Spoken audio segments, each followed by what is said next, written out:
샬롬 샬롬.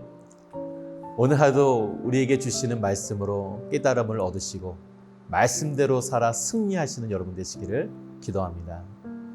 계속해서 이 율법의 정결법 중에서도 음식에 관한 규례들이 나오고 있습니다. 오늘 본문에는 물고기, 새, 곤충의 정결한 것과 부정한 것들의 판별법을 알려주시는데요. 그것이 무엇인지 다 같이 오늘의 말씀을 봉독하시겠습니다. 물에 있는 모든 것 중에서 너희가 먹을 만한 것은 이것이니 강과 바다와 다른 물에 있는 모든 것 중에서 지느러미와 비늘 있는 것은 너희가 먹되 물에서 움직이는 모든 것과 물에서 사는 모든 것 곧 강과 바다에 있는 것으로서 지느러미와 비늘 없는 모든 것은 너희에게 가증한 것이라. 이들은 너희에게 가증한 것이니 너희는 그 고기를 먹지 말고 그 주검을 가증히 여기라. 수중 생물의 지느러미와 비늘 없는 것은 너희가 혐오할 것이니라.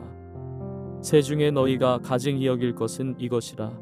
이것들이 가증한즉 먹지 말지니 곧 독수리와 솔개와 물수리와 말똥가리와 말똥가리 종류와 까마귀 종류와 타조와 타마스와 갈매기와 샘의 종류와 올빼미와 가마오지와 부엉이와 흰 올빼미와 사다새와 너새와 황새와 백로 종류와 오디새와 박진이라. 날개가 있고 네 발로 기어다니는 곤충은 너희가 혐오할 것이로되 다만 날개가 있고 네 발로 기어다니는 모든 곤충 중에 그 발에 뛰는 다리가 있어서 땅에서 뛰는 것은 너희가 먹을지니 곧 그 중에 메뚜기 종류와 배짱이 종류와 귀뚜라미 종류와 팥중이 종류는 너희가 먹으려니와 오직 날개가 있고 기어다니는 곤충은 다 너희가 혐오할 것이니라. 먼저 물고기는 지느러미와 비늘이 있는 물고기만 먹으라고 말씀하십니다. 여러분, 이렇게 구분하신 데는 어떤 의도가 있으실까요?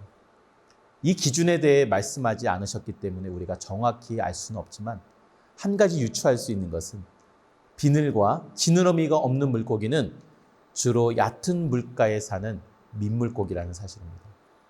여러분, 이런 물고기들은 주로 청소부 역할을 하는 물고기인데요.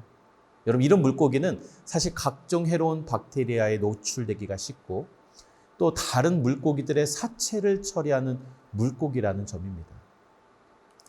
이런 온갖 불순물에서 먹이를 구하기 때문에 여러분, 이런 물고기를 잘못 보관하고 처리하고 먹었다가는 질병에 걸릴 확률이 높다라는 것입니다. 실제로 이 고대 로마인과 이집트인들은 이 비늘이 없는 생선을 먹지 않았다라는 기록이 있습니다. 따라서 여러분, 이 정결법에 따르면 이런 물고기는 위생적으로도 부적합하고 또 사체를 접촉하면 부정해진다라는 율법으로 인하여 부정한 물고기가 되기 때문에 이런 물고기를 먹는 사람도 부정해지기 때문에 율법적으로도 맞지 않는 것이죠. 두 번째로 이 먹을 수 없는 새에 관한 규례가 나옵니다. 여기에는 특별한 기준이 없고요. 먹지 말아야 할 새의 종류가 나열되고 있습니다. 여기서 우리가 찾을 수 있는 한 가지 공통점이 있습니다. 그것은 이 새들이 맹금류 또는 썩은 고기를 먹는 새라는 것입니다. 여러분, 썩은 고기를 먹는 새는 앞서 먹지 말아야 할 물고기와 마찬가지로 위생적으로 이 위험한 질병을 옮길 수 있는 매개체가 되는 것이죠. 그리고 사체에 접촉했기 때문에 이것도 부정해져서 먹어서는 안 되는 것입니다. 여기 한 가지를 더 보충하자면요. 이 맹금류가 부정한 이유는 다른 동물을 잡아먹는다는 데 있습니다.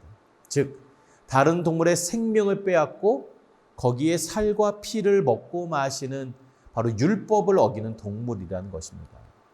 따라서 오늘 본문에 나오지는 않지만 암시적으로 그렇게 하지 않는 닭이나 오리 거의만 식용으로 허용되었다는 것을 우리는 알 수가 있습니다. 마지막 세 번째로 20절에 보면 네 발로 기어다니는 곤충은 먹지 말고 날아다니는 곤충 중에서도 땅에서 뛰어다니는 이 메뚜기나 귀뚜라미 같은 곤충은 먹어도 된다라고 말씀합니다. 여기서도 발견할 수 있는 특이점은요. 이 메뚜기류의 곤충은 다른 곤충들과는 다르게 초식성이라는 겁니다. 그리고 메뚜기는 수세기 동안 이 중동 지역의 식단에 자주 등장했고 영양가가 매우 높은 곤충으로 여겨졌습니다. 그래서 여러분 잘 아시는 세례 요한도 사막에서 이 메뚜기를 먹었다고 성경이 기록할 정도입니다. 이렇듯 여러분 오늘 본문의 이 물고기와 새, 곤충 중에서도 하나님께서 먹을 수 있는 것과 먹을 수 없는 것을 구분해 주신 이유는 무엇일까요? 첫 번째는 바로 위생이었습니다. 여러분 고대 당시에 이 냉장 시절이 없고 중동의 무더운 날씨로 인해서 이 생선류나 고기류는 단 하루도 보관할 수가 없었습니다. 따라서 조금이라도 이 박테리아나 바이러스에 노출된 이 오염된 고기는 그것을 먹었다가는 건강에 심각한 위험을 초래할 수도 있는 것입니다.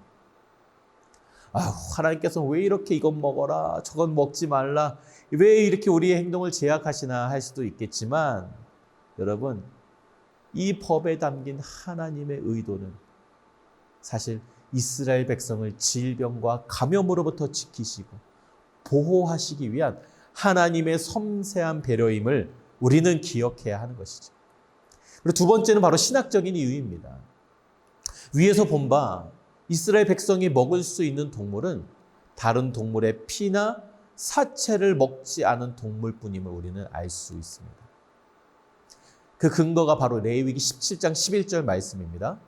이 생물의 생명이 바로 그 피에 속해 있기 때문이다. 피는 자신들의 죄를 속하는 제물로 삼아 제단에 바치라고 너에게 준 것이다. 피가 바로 생명을 지니고 있기 때문이다. 때문에 죄를 속하는 것이다. 여기서 알 수 있는 것은 무엇입니까? 피와 생명은 같은 것입니다. 동의어이기 때문에 여러분 피를 먹는 바로 이 마시는 맹금류나 사체를 먹는 동물은 바로 이 율법에 의해 부정해지기 때문에 그 음식을 먹은 사람도 부정해져서 시종으로 금지하신 것입니다. 물론 여러분 이러한 음식에 관한 율법들은 당시 광야에서 생활하던 이스라엘 백성에게만 적용하는 특별한 법이기 때문에 지금을 사는 우리가 이 법을 지킬 필요는 없습니다. 그리고 지금은 어떻습니까? 이러한 식재료의 관리나 유통이 과학의 발달로 인해 잘 관리가 되고 있어서 위에 같은 식재료를 우리가 지금은 금할 필요가 없죠. 그렇다면 여러분 오늘의 이 말씀을 통해서 우리가 얻을 수 있는 깨달음은 무엇일까요? 첫째, 하나님께서는 우리가 좋은 음식을 섭취함으로 건강하는 것을 기뻐하신다는 것입니다. 고린도전서 6장 19절에서 20절 말씀입니다. 여러분의 몸은 여러분 안에 계신 성령의 전인 것을 알지 못하십니까? 여러분은 성령을 하나님으로부터 받아서 모시고 있습니다. 여러분은 여러분 자신의 것이 아닙니다. 여러분은 하나님께서 값을 치르고 사들인 사람입니다. 그러므로 여러분의 몸으로 하나님을 영화롭게 하십시오. 아멘. 여러분 뭐라고 말씀하십니까? 우리의 몸은 내 것이 아니요 성령께서 거하시는 성전이라고 말씀하십니다. 그리고 그 몸으로 하나님을 영화롭게 하라고 말씀하시는 거죠. 여러분 좋은 음식을 먹고 마심으로 우리의 몸을 건강하게 관리하고 우리에게 주신 건강으로 하나님을 영화롭게 하는 일에 힘쓰시기를 바랍니다. 두 번째로 먹는 것에서도 하나님의 자녀다움을 드러내시길 바랍니다. 여러분 크리스찬으로서 하나님의 영광을 가리고 세상과 구별되지 못하게 하는 음식을 멀리 하심으로 하나님을 기쁘시게 함은 물론이요 다니엘처럼 세상의 음식을 먹지 않아도 행복하고 더 건강하고 더 즐거울 수 있음을 세상에 보여줌으로 하나님의 살아계심을 세상에 선포하시는 여러분의 삶이 되시기를 주님의 이름으로 축복합니다. 다 같이 기도하겠습니다. 살아계신 아버지 하나님 감사드립니다. 내 몸은 내 것이 아니요 하나님께서 값으로 사셨고 또한 성령께서 함께 하시는 바로 성령의 전임을 알게 해주셔서 감사합니다.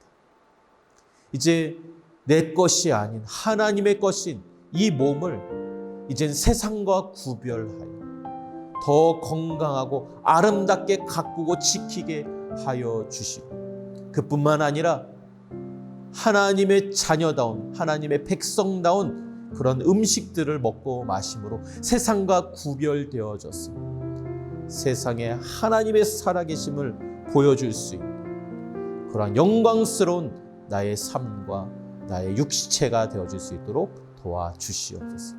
감사드리며 예수님의 이름으로 기도하옵나이다. 아멘.